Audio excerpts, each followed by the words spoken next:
¿Qué tal? Muy buenos días.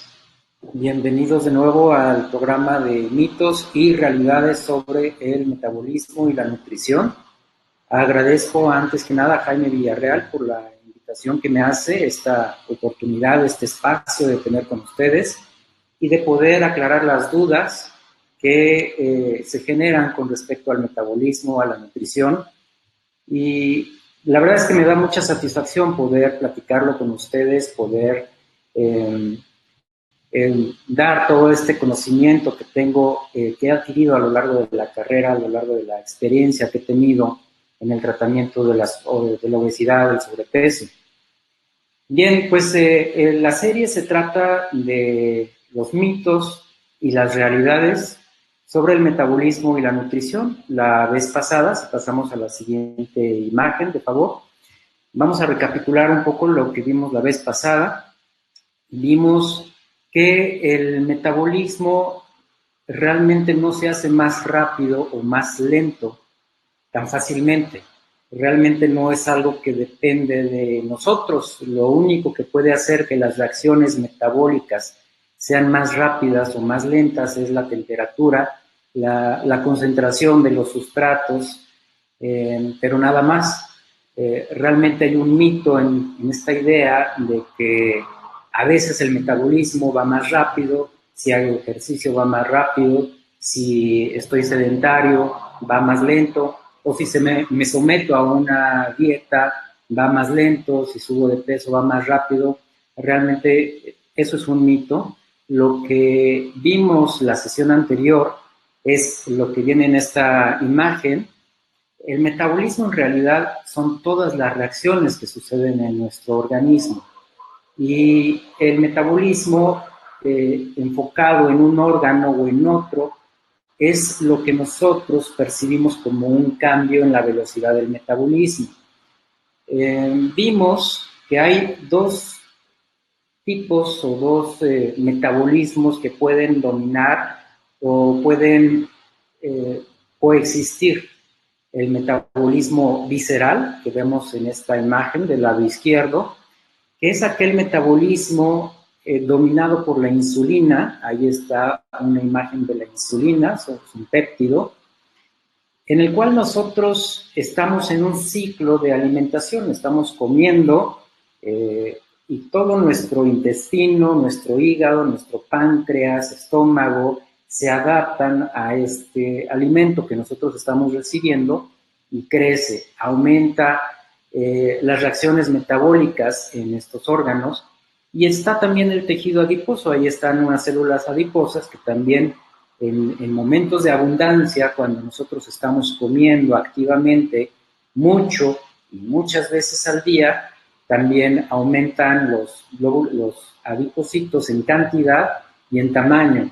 Entonces, del lado izquierdo vemos cómo esta parte del metabolismo, el metabolismo visceral, crece, aumenta, madura cuando nosotros lo mantenemos activo.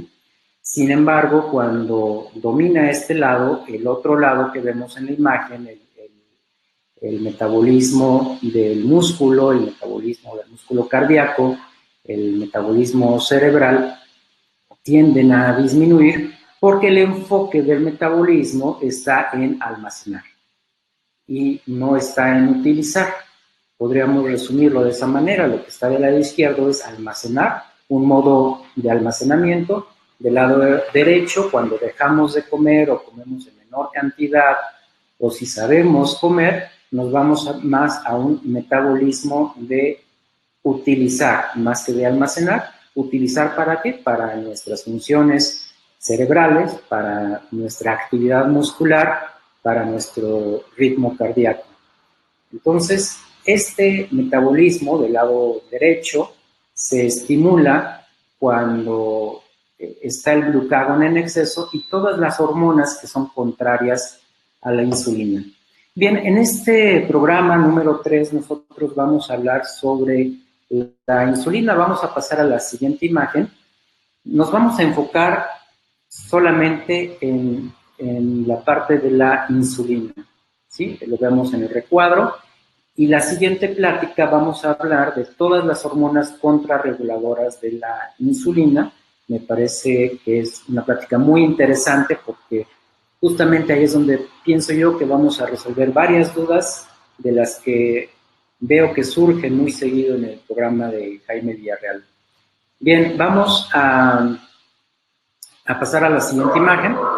Vamos a profundizar un poquito más en cómo es la insulina y los mitos que hay con relación a la insulina. Bien, la primera aseveración, la primera premisa que ustedes tienen muy clara es que la insulina permite la entrada de glucosa a las células. Y ahí tenemos en la imagen una glucosa, la típica imagen de la glucosa del lado izquierdo. En medio está el páncreas produciendo la insulina. Esta, como letra G al revés, es una insulina, una preinsulina, que se va a romper, se va a separar una pequeña parte y se va a volver la insulina activa.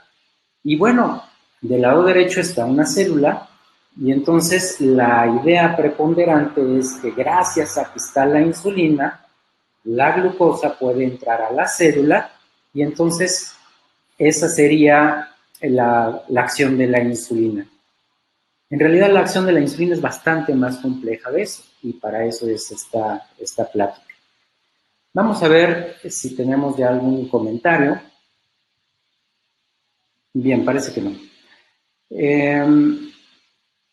La otra afirmación que se suele hacer es que el cerebro necesita la glucosa todo el tiempo para funcionar. Es una idea muy vasta. De hecho, acá tenemos una captura que hice de una revista importante que dice esto: no dejes al cerebro sin glucosa. La falta de esta importante fuente de energía podría dañar tus neuronas. Y así hay muchas publicaciones similares. En realidad este artículo no habla de eso, sino más bien habla de la hipoglucemia en el caso de diabetes, pero hace ver el título del artículo como si todo dependiera de nosotros y si nosotros pudiéramos darle o dejarle de dar glucosa y que eso fuera peligroso. En realidad no lo es, y justamente de eso se trata esta plática y la siguiente. Yo no veo aquí más comentarios. Vamos a pasar a la siguiente imagen. Bien, mito, todo esto es un mito. La insulina no nada más permite la entrada de glucosa a las células, ni a todas las células, y el cerebro no solamente necesita glucosa para funcionar, y de eso vamos a hablar en esta plática. Vamos a pasar a la siguiente imagen. Bien, podemos profundizar en los alimentos, en las fuentes de alimentos, y aquí voy a hablar sobre los 4 grupos de alimentos. Ustedes dicen, no, bueno, son tres grupos de alimentos, o de macroalimentos, o macronutrimentos que contienen calorías. No, en realidad son 4. Vamos a hablar de cada uno de ellos. El último es el que tal vez no hayan visto, porque ese grupo no se suele mencionar. ¿Por qué? Porque no existe en forma que lo podamos nosotros consumir y aprovechar, porque es interno. Bien, entonces vamos a comenzar por la glucosa, los carbohidratos, los almidones, glucógeno. Bien, aquí tenemos algunas fotografías. Los cereales, las leguminosas, las frutas y las verduras son fuente de energía porque todos ellos contienen almidones que se convierten en oligosacáridos, disacáridos y finalmente glucosa, fructosa y otros carbohidratos simples que son una fuente muy sencilla de energía. Nuestro organismo está adaptado para recibir esta fuente de energía, que es muy fácil de utilizar, está disponible en cualquier momento para utilizar, y se puede almacenar y se puede utilizar de una manera muy rápida. Bien, los cereales han beneficiado a la industria de los alimentos, no a los humanos. Esto es algo que platiqué desde la primera sesión, que veíamos que realmente había muchos intereses porque sobre todo los cereales tienen la característica de ser duraderos, de poder almacenarse, de aguantar mucho tiempo en el mostrador, en nuestra alacena, son fácilmente transportables, no se echan a perder, y por eso es que la industria de los alimentos se ha aprovechado de este beneficio de los cereales para crear los alimentos, empaquetarlos y poder venderlos al mayoreo y poder distribuirlos también al mayoreo.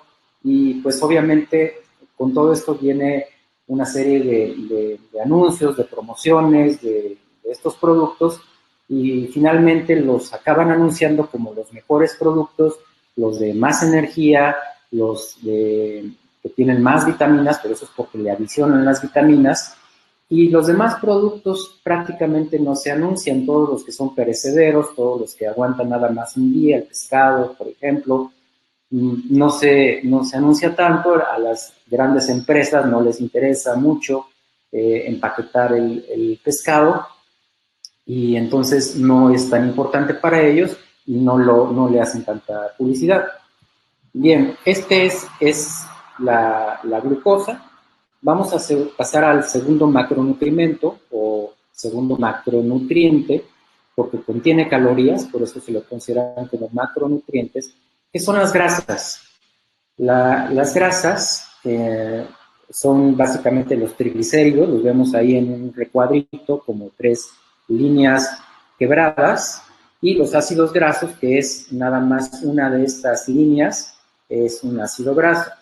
Bien, sin embargo, tenemos una triste historia de desprestigio de las grasas, de los triglicéridos a partir de los 50 del año pasado. Ya mencionaré un poquito más de la historia, 2 pláticas adelante, cuando hablemos del colesterol y de los triglicéridos, pero han tenido mala fama desde el siglo pasado y todavía prevalece por una serie de circunstancias que ya hablaremos con más detenimiento, pero aquí podemos decir que son prácticamente los aceites, las grasas, los que pertenecen a este grupo, que son una fuente de energía muy, muy importante. De hecho, es el grupo que más energía tiene de ellos, pero es una fuente un poquito difícil de utilizar, tanto así que el cerebro no puede utilizar las grasas de entrada. Después tenemos otra fuente de energía, que son las proteínas. Las proteínas tienen un doble beneficio. Además de que son fuente de energía, son las responsables de la estructura y la función de nuestro organismo. Cuando crece el músculo es porque crece la cantidad de proteínas que hay en él. Cuando crece una función es porque aumentan la cantidad de proteínas que hay en ese órgano. Las proteínas son las que nos dan la vida. No es tan bueno disponer de ellas cuando necesitamos energía.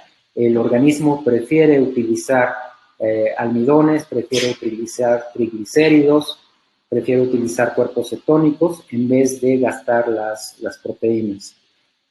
Bien, más o menos se conforman de una manera muy parecida a los almidones y la glucosa. Las proteínas son grandes complejos de aminoácidos que nosotros los vamos digiriendo hasta hacer un aminoácido, hasta formar aminoácidos muy sencillos, y así es como los digerimos.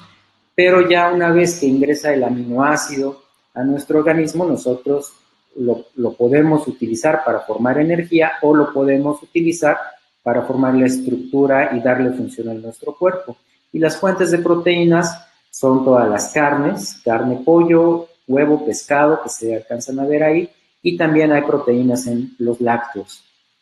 Bien, y vamos a hablar ahora del cuarto macronutrimento, el cuarto del que no se habla, porque normalmente no se consume, es nuestro alimento interno. Nosotros lo tenemos en nuestro tejido adiposo en forma de ácidos grasos, nuestro hígado lo convierte en cetonas, y solamente en circunstancias cuando no hay suficiente cantidad de carbohidratos. Cuando no hay esta primera fuente en esta tabla, que son los carbohidratos, entonces utilizamos, o nuestro hígado comienza a fabricar los cuerpos cetónicos para que puedan llegar a todos los demás órganos. Bien, estoy buscando comentarios, no sé si los he estado viendo todos, nada más veo 13 reacciones, 2 comentarios. Y parece que no hay comentarios. Voy a buscar un poco más antes de pasar a la siguiente. No, parece que no. Bien. Vamos a ver lo que pasa realmente en estas fuentes de energía para las células. Vamos a ver cuál es el más importante de ellos. Vamos a darle prioridad. ¿Cuál creen ustedes que sea el que tiene más prioridad? Si nosotros ponemos a una célula y le ponemos a elegir entre ¿qué prefieres utilizar? Glucosa, ácidos grasos, aminoácidos o cuerpos cetónicos. ¿Cuál ustedes creen que sea el orden que requiere la célula? ¿Será que utiliza más fácil la glucosa? Los ácidos grasos lo veo difícil. Vamos a ver la siguiente imagen porque ahí viene la numeración real de la utilización de estas fuentes de energía. En primer lugar, está hasta abajo los cuerpos cetónicos. Si a la célula le dan a elegir qué es lo que prefiere, o le ponen las 4 moléculas ahí afuera de su membrana celular, a quien va a elegir y a quien primero va a entrar van a ser los cuerpos cetónicos. Cuando están presentes, acceden a las células de una manera muy sencilla, simplemente difunden a través de la membrana, no necesitan ningún transportador de membrana. Ahí están afuera, hay menos cuerpos cetónicos adentro de la célula, el cuerpo cetónico va a entrar. Ahí están dos cuerpos cetónicos, es el beta-hidroxibutirato y el acetoacetato, son los principales cuerpos cetónicos. Por ahí escuché que se venden los cuerpos cetónicos, no tienen ninguna razón de consumir los cuerpos cetónicos, todos los hacemos en suficiente cantidad en nuestro organismo.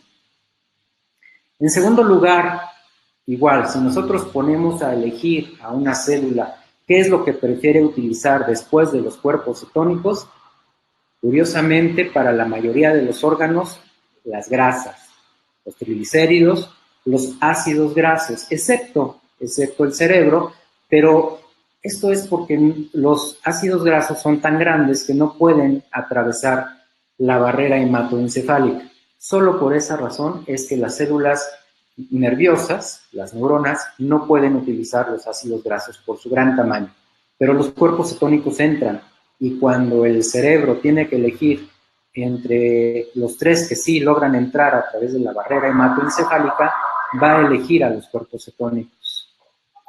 Bien, en tercer lugar tenemos a la glucosa. La glucosa tiene un gran problema. Primero, que podemos almacenar poca glucosa. El hígado puede almacenarse acaso unos 80, 100 gramos, 120 gramos de glucosa. Los músculos también pueden almacenar glucosa, pero una cantidad mucho más limitada. Y los demás órganos almacenan muy poca glucosa en forma de glucógeno. Y es por eso que no es una fuente de energía muy importante.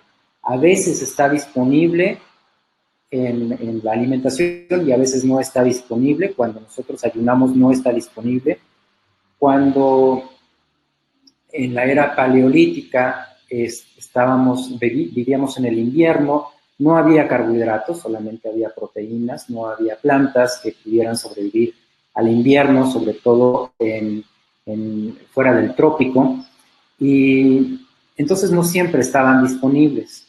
Ahora, cuando estaban disponibles, pues sí requieren un proceso de digestión, los almidones de las plantas se tienen que romper, todas estas moléculas grandes tienen que hacerse más pequeñas y además la glucosa no puede atravesar fácilmente las membranas de las células, le cuesta mucho trabajo, necesita tener transportadores de membrana que se encarguen de pasar la glucosa de afuera a adentro de la célula para que ésta pueda ser utilizada. Por eso es que es la que queda en número 3 de la prioridad para todas las células. Entonces vemos la primera prioridad, que en primero entra quien más fácilmente entra porque difunde cuando está presente son los cuerpos cetónicos. En segundo lugar están los triglicéridos, los ácidos grasos. En tercer lugar están la glucosa.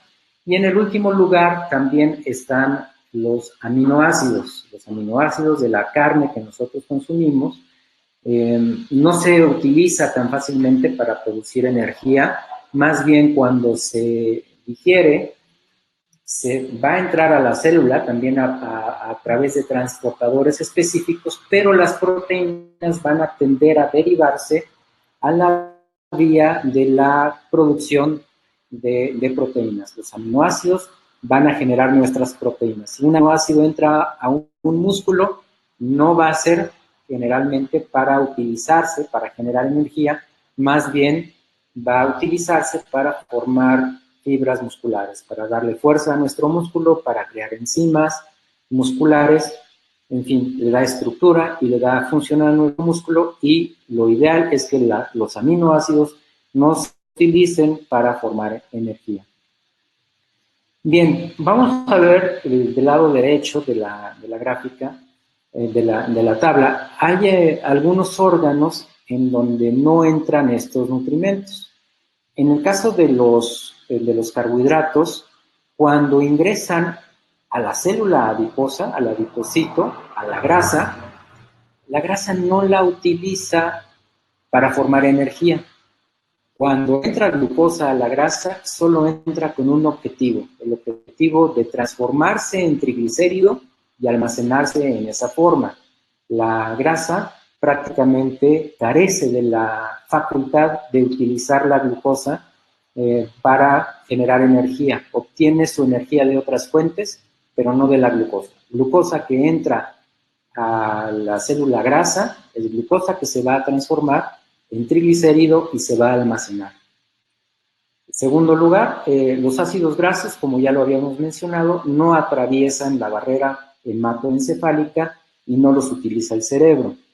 Después vemos ahí, en cuanto a las proteínas, hay ciertas células, como aquí vemos un osteocito, vemos también una neurona, que son de recambio muy lento, normalmente no se reproducen, solamente están sintetizando proteínas, estas células, pero no se reproducen. Entonces, van a utilizar muy poco los aminoácidos que tienen para producir energía, básicamente proteína que ingresa a la neurona o proteína que ingresa al osteocito, como en este caso se ejemplifica, van a ser proteínas que definitivamente no van a crear energía, van a utilizarse para formar estructura y función, para producir neurotransmisores, para producir fibras, transmisión nerviosa, etc. Bien, y los cuerpos cetónicos, como vemos acá en nuestra tabla, el único problema es que no pueden ingresar a la célula roja, al eritrocito. No pueden nutrir al eritrocito porque no tiene la maquinaria para producir energía a través de los cuerpos cetónicos. Podemos decir que es la única célula en todo nuestro organismo que no va a utilizar en ningún momento los cuerpos cetónicos porque carece de la maquinaria para utilizarlos. El eritrocito, el glóbulo rojo, siempre va a requerir glucosa para funcionar. Como podemos ver acá, el cerebro tiene de dónde elegir, o elige glucosa, o elige aminoácidos, muy poco, o elige cuerpos cetónicos. Prácticamente lo que puede utilizar el cerebro son o la glucosa o los cuerpos cetónicos. Bien, vamos a responder algunos comentarios que ya veo acá en el programa. Vienen en orden. Bien, saludos. Interesante. Saludos desde Veracruz. Saludos a todos ustedes. Yo empiezo, Yanis Rodríguez dice, yo empiezo la dieta y a la semana termino comiendo muchos dulces. Sufro de ansiedad. Hoy empecé otra vez. Bueno, el problema es que empiezas, porque cuando empiezas puedes terminar. Lo que sugiero siempre es cuando empiezas una dieta, es que no pienses en que estás haciendo una dieta, sino que pienses en que estás cambiando gradualmente tu estilo de vida. Ahí es donde te puede funcionar mucho el programa de Jaime, porque él tiene muy clara la idea de cómo esto requiere un cambio gradual, progresivo, un cambio de mentalidad sobre todo, y es muy difícil cuando vivimos en un mundo donde médicos, nutriólogos y todos te dicen que hay dietas para bajar de peso. ¿Cómo cambias esa idea para quitártela encima y más bien pensar que tienes que adquirir hábitos saludables de forma gradual, conociendo primero que todo, sabiendo de qué se trata, de una manera informada, ir tomando las mejores decisiones? Ese es un proceso que no se empieza de un día para otro. Ese es un proceso que toma mucho tiempo de convicción, de entrenamiento mental, físico, y pues sobre todo viendo programas como los de Cuerpo Sano. Bien. Doctor, ¿puedo aprovechar si es peligroso que siempre que me hago laboratorio, siempre la bilirrubina me sale baja? No tienes ningún problema con que la bilirrubina salga baja. Si sale baja es porque tu metabolismo o tu capacidad de desechar la bilirrubina es adecuada, es mejor que salga baja.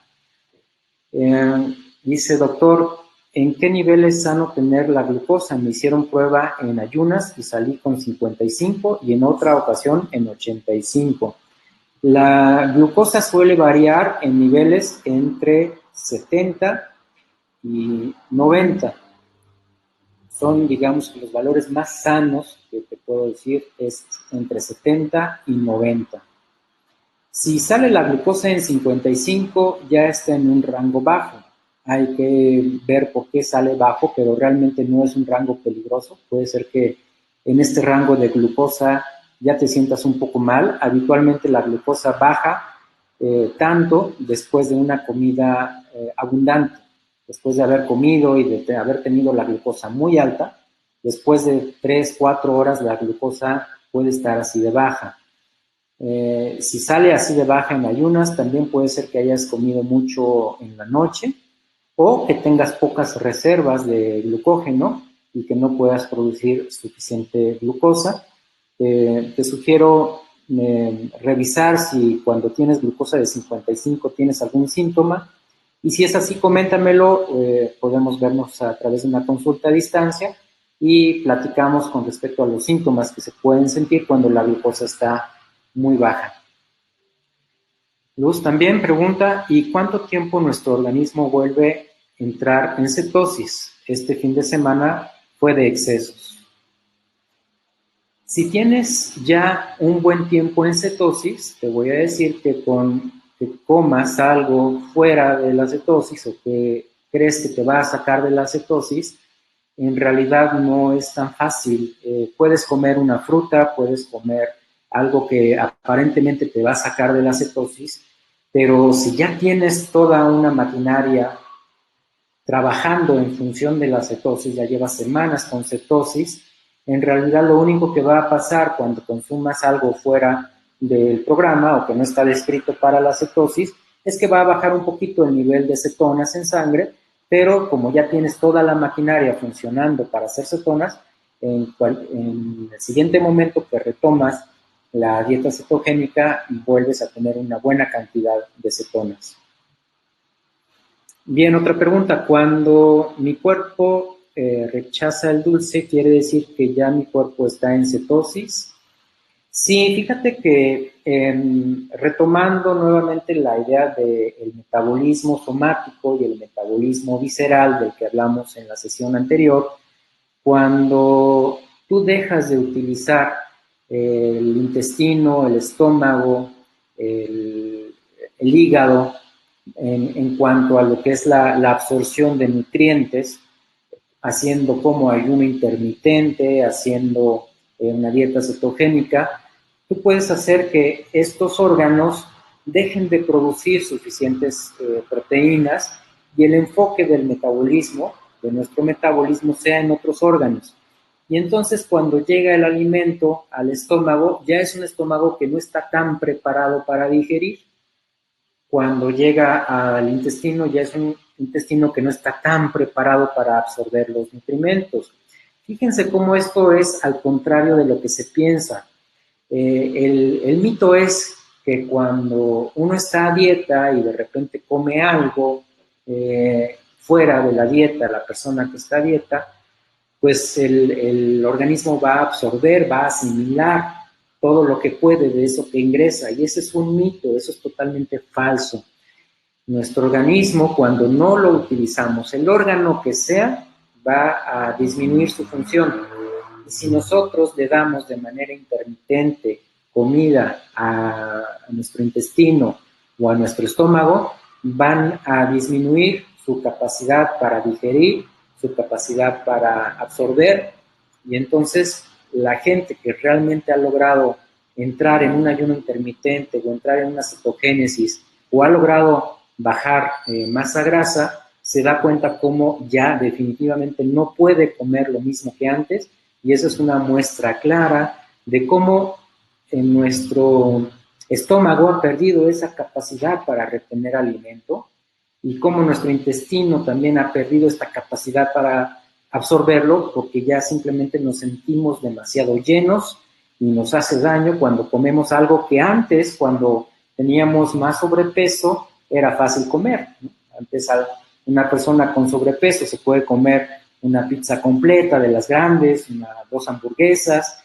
y cuando esta persona ha bajado 30, 40 kilos de peso, ya no puede ni con media hamburguesa. ¿Por qué? Ha cambiado el tamaño de todo nuestro sistema visceral. Bien, tenemos otra. Es lo que pasa conmigo, doctor. No tolero el dulce de donde venga. Pues qué bueno que no toleres el dulce de donde venga. No pasa nada si no comes nada dulce. De vez en cuando no te viene mal una fruta. Las verduras, está bien consumirlas. También ahí tienen carbohidratos. Pero si no toleras lo dulce, híjole, qué envidia, la verdad. ¿Cómo saber si estoy en cetosis? ¿Cuándo estás en cetosis? Cuando ya no necesitas consumir los carbohidratos. Tu organismo se acostumbra a las cetonas y ya no te está pidiendo los carbohidratos. También puede ser que notes un olor medio extraño en tu aliento, en tu sudor, en tu orina. Es una de los cuerpos cetónicos. No lo puse ahí en la tabla, pero es el tercer cuerpo cetónico, que es la acetona. La acetona es un cuerpo cetónico volátil, realmente no se utiliza en nuestro cuerpo, pero la acetona sí se puede exhalar y entonces le da un olor muy indescriptible. Puedo decir que es indescriptible este olor, como barniz, puede ser que sale de tus pulmones, pero puede ser que ese aliento no lo sientas y simplemente no tengas hambre, simplemente no tengas ansiedad, y esa sea una muestra de que estás en cetosis. Otro de estos compuestos, otro de estos cuerpos cetónicos, que es el acetoacetato, que es el segundo de los cuerpos cetónicos que está ahí, ese se puede medir en la orina. En la orina se mide como 1, 2, 3 cruces, le dan a la cantidad de cuerpos cetónicos, y cuando hay muchos cuerpos cetónicos en tu organismo, se puede medir en la orina. Esa es la forma de saber si estás en cetosis.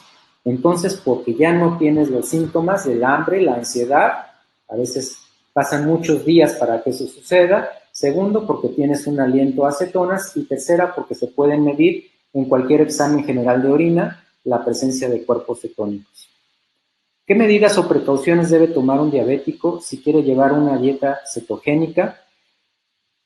Una persona con diabetes que quiere llevar una dieta cetogénica a fuerza tiene que ser bajo un estricto control médico.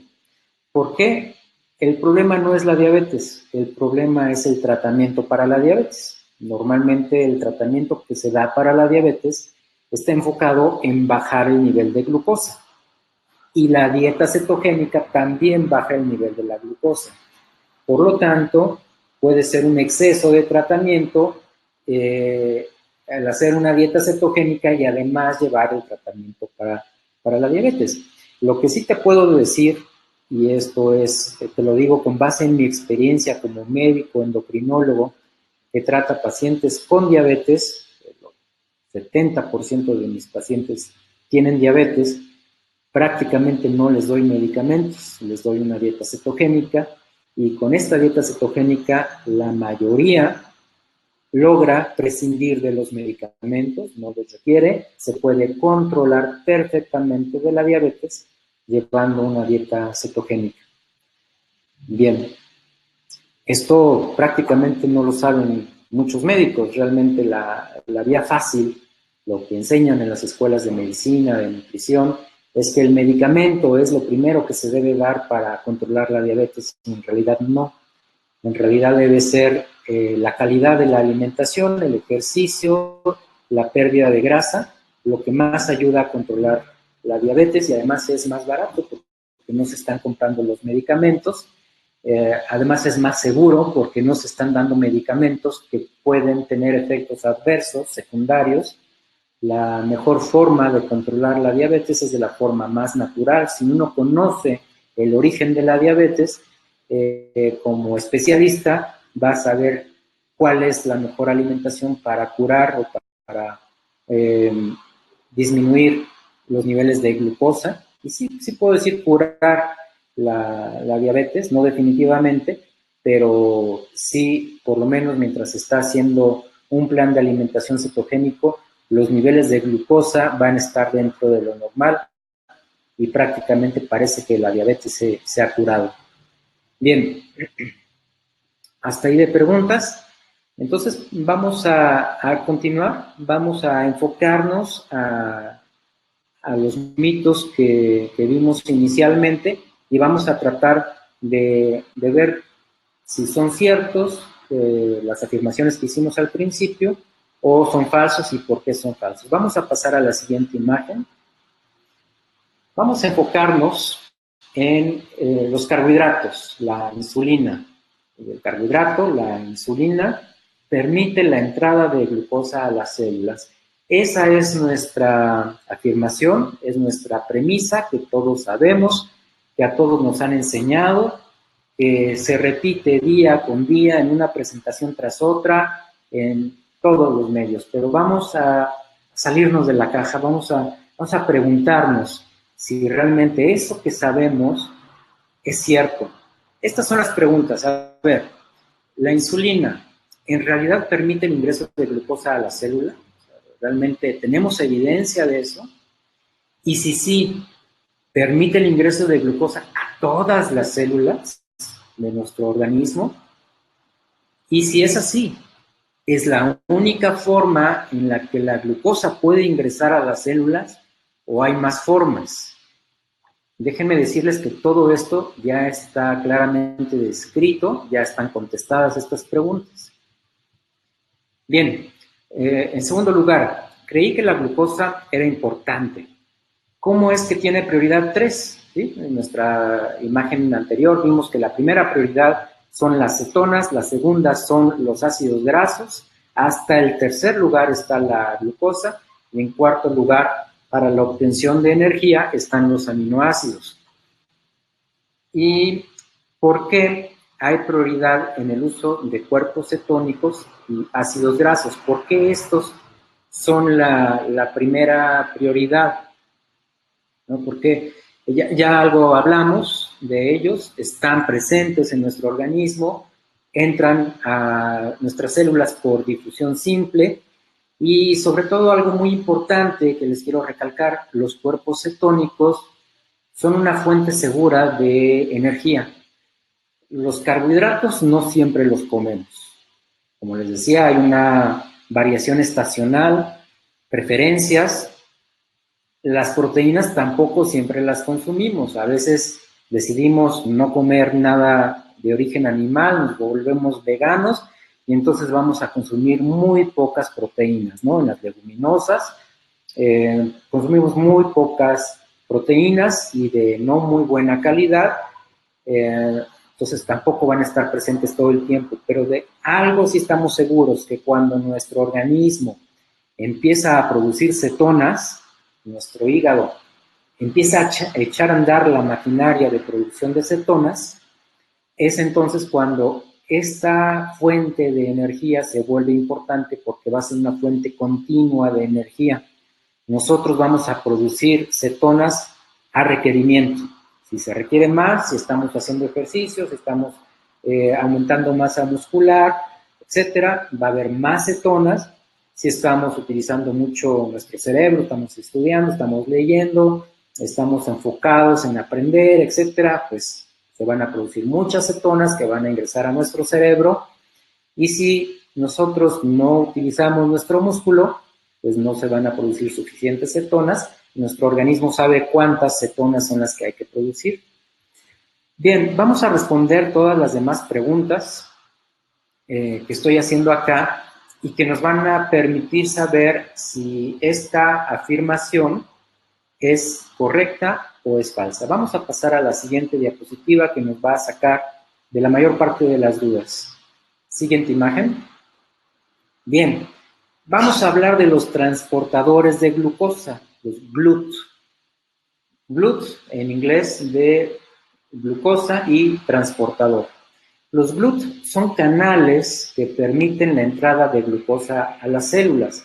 Y aquí pongo esta imagen de este libro de fisiología, en donde se ve muy claro que del lado derecho en azul están las glucosas, en la membrana celular que está ahí en color naranja están entrando dos glucosas, hay un transportador de glucosas y este transportador, que es una proteína, va a permitir que las glucosas ingresen a las células.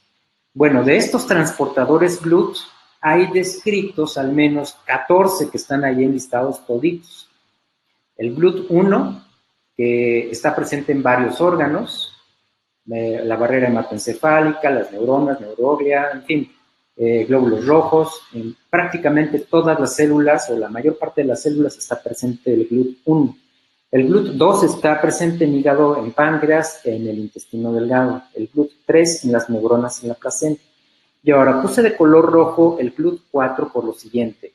El GLUT4, este transportador de glucosa número 4, porque fue el cuarto descrito, está presente solamente en el tejido adiposo y en nuestros músculos voluntarios y cardíacos. Nuestros músculos voluntarios son todos aquellos músculos que nosotros podemos fortalecer con el ejercicio, que nosotros podemos mover a voluntad. Otra forma de llamarlo es el músculo estriado o el músculo del sistema musculoesquelético y nuestro músculo cardíaco. Es el único transportador dependiente de insulina, es decir, que todos los demás transportadores del 1 al 3 y del 5 al 14 no requieren de insulina,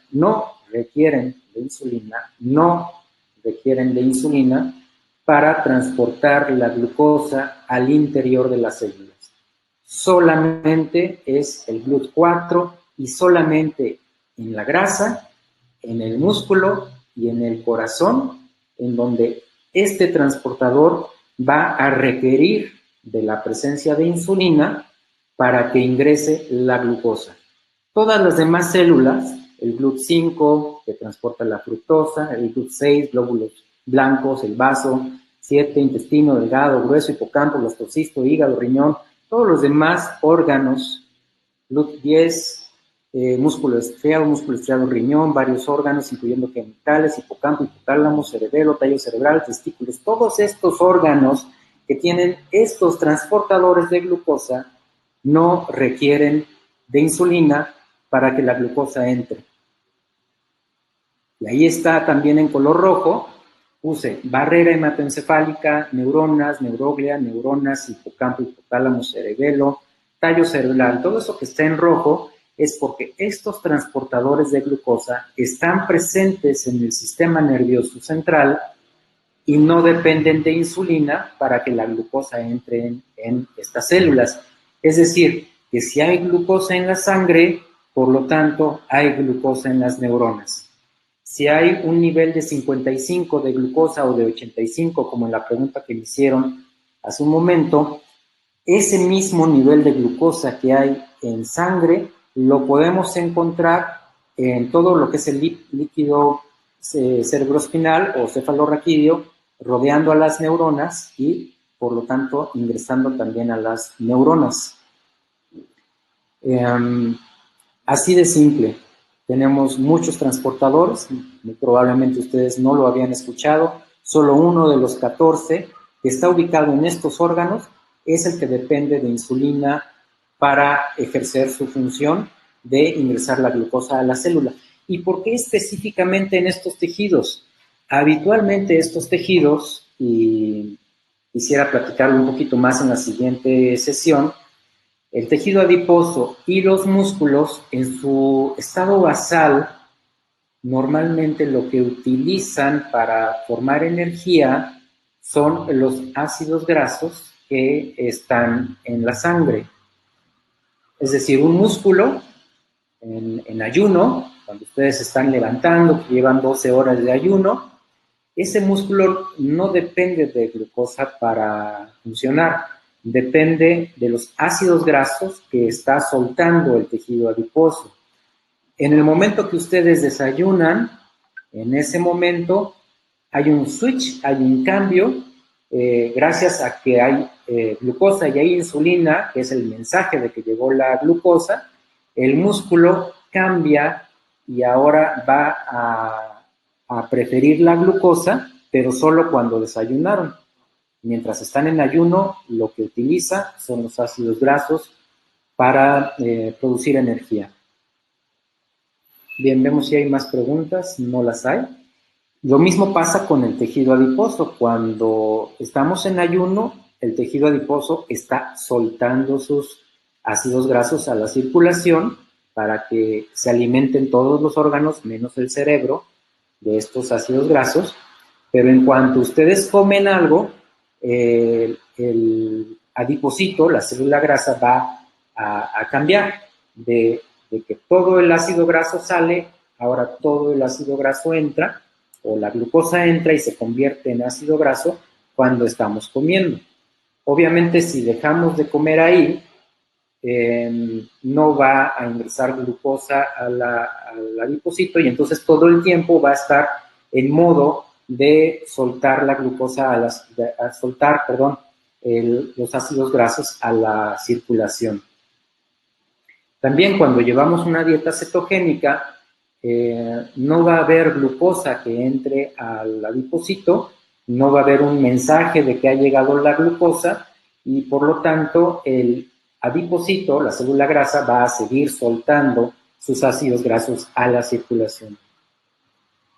Bien, pues esta es la de transportadores de glucosa. Entonces, sí quedó claro, lo dije hasta 3 veces, solamente la insulina permite la entrada de glucosa a 2 tipos celulares, al tejido adiposo y al músculo, tanto del corazón como de nuestros músculos voluntarios. Vamos a pasar a la siguiente imagen, en donde se hace un resumen de lo que hace la insulina en los 3 principales órganos en los que actúa. La glucosa primero ingresa a través del intestino, llega al páncreas, que produce insulina y da un aviso de que hay glucosa disponible. La glucosa entra al músculo a través del GLUT4, necesita insulina para entrar al músculo y el mensaje de la insulina aquí es al músculo y al corazón es: prefiere la glucosa porque ahorita está disponible. ¿Sí? Prefiérela. En vez de preferir a los ácidos grasos que están circulando, prefiere la insulina. Ese es el mensaje que da la insulina en el músculo. El mensaje que da la insulina a las células grasas es almacena.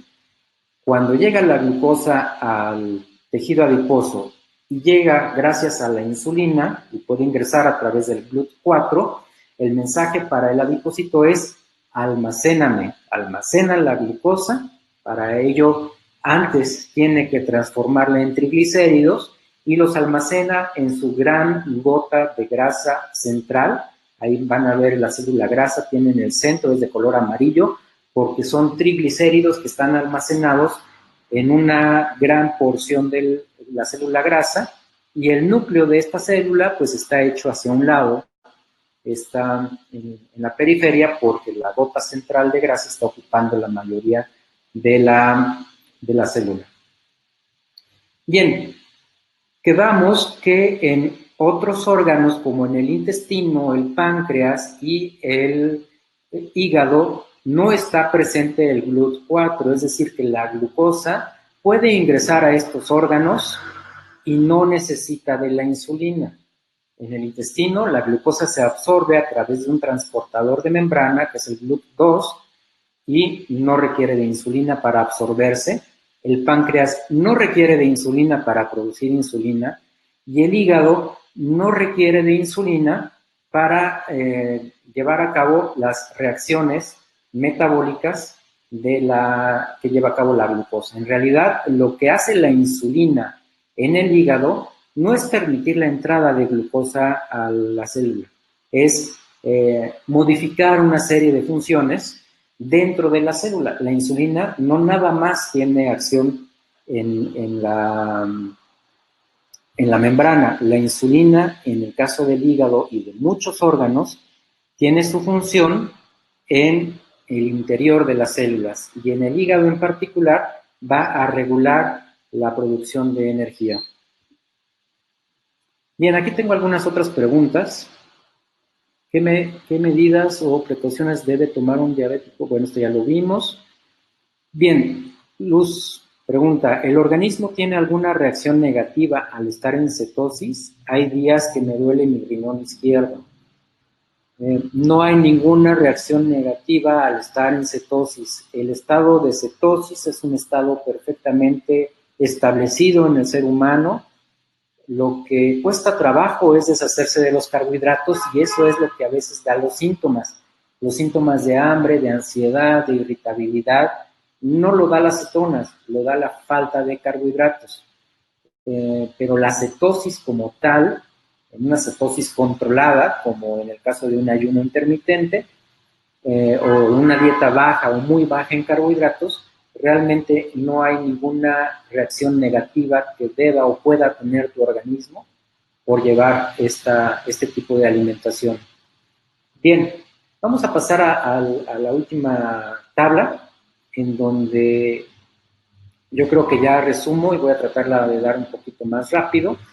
Todas las acciones de la insulina que van más allá de permitir la entrada de glucosa a las células. Como realmente la insulina es muy compleja, son muchas acciones las que lleva a cabo la insulina, y bueno, traté de resumirlas y dar una explicación coloquial para tratar de resumir lo que hace la insulina en cada uno de estos órganos.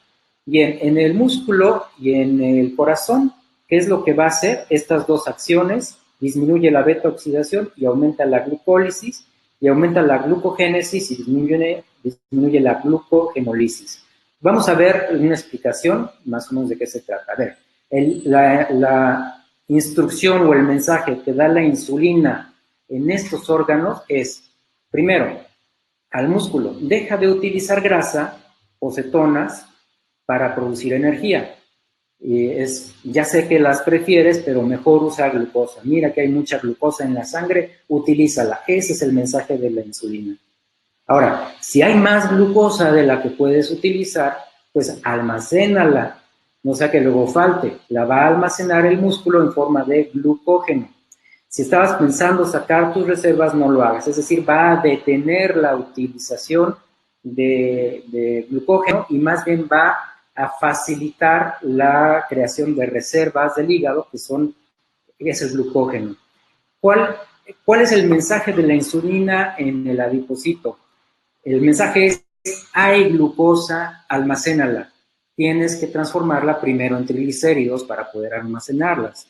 Haz una gran bóveda para asegurar las reservas duraderas. Esta gran gota central de grasa que les decía permite que haya unas reservas duraderas de grasa dentro de la célula grasa, y cierra la bóveda, que no se saquen las reservas. Todo entra, nada sale. Ese es el mensaje de la insulina.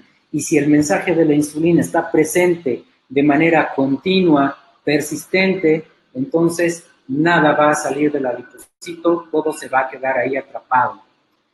Y vamos a ver las funciones del hígado. Primero, el hígado tiene una baja sensibilidad a la glucosa. Si llega a glucosa, pero hay poca en la sangre, mejor el hígado es que no la tome, o si por error ingresó al hígado, mejor que la regrese.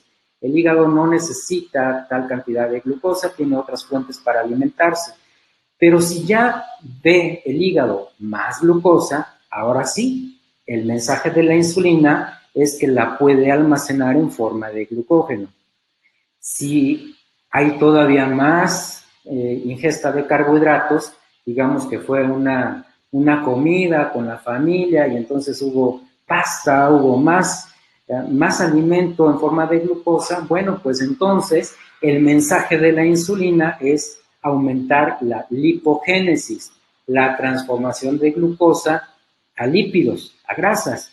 Entonces dice aquí, si hay mucha más glucosa, transfórmala en triglicéridos y expórtalos en forma de partículas VLDL, que son una forma del colesterol, de la que vamos a hablar después, en dos pláticas más adelante.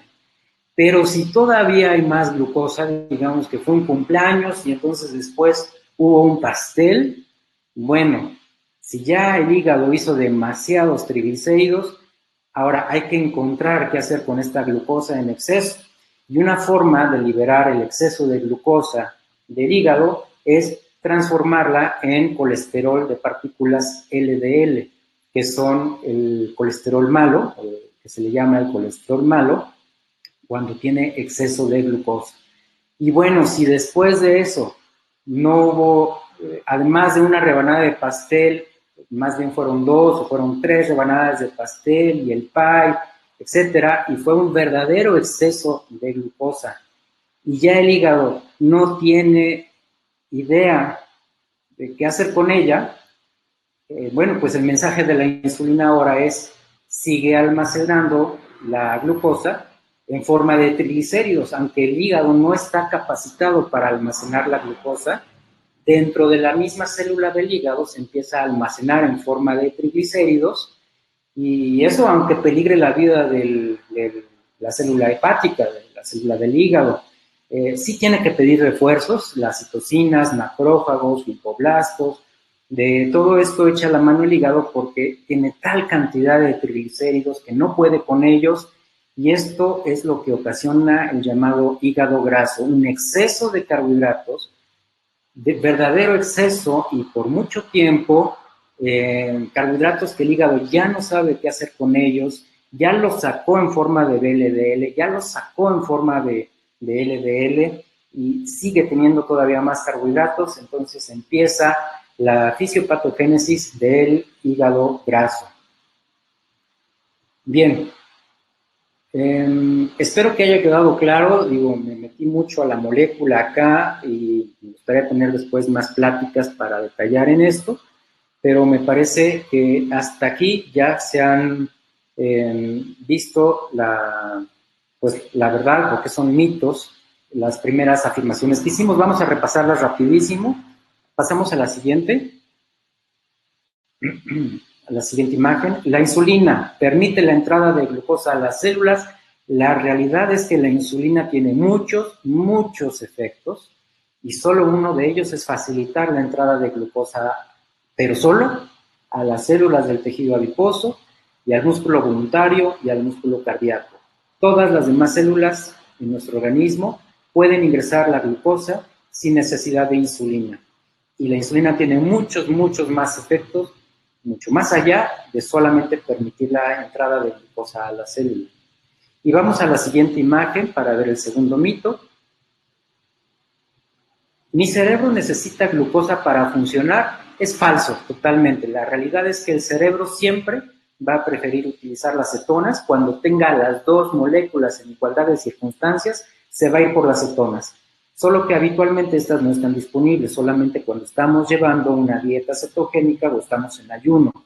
Los niveles de glucosa y de cetonas están muy bien regulados, excepto cuando hay enfermedades que comprometen estas vías. Cuando hay alguna enfermedad que compromete estas vías, lo mejor es acercarse al médico, al profesionista de la salud, pero si no hay enfermedad, entonces una dieta cetogénica es perfectamente sana, se tolera perfectamente, el cerebro puede vivir toda una vida con cetonas y no ocasiona ningún problema para nuestra vida.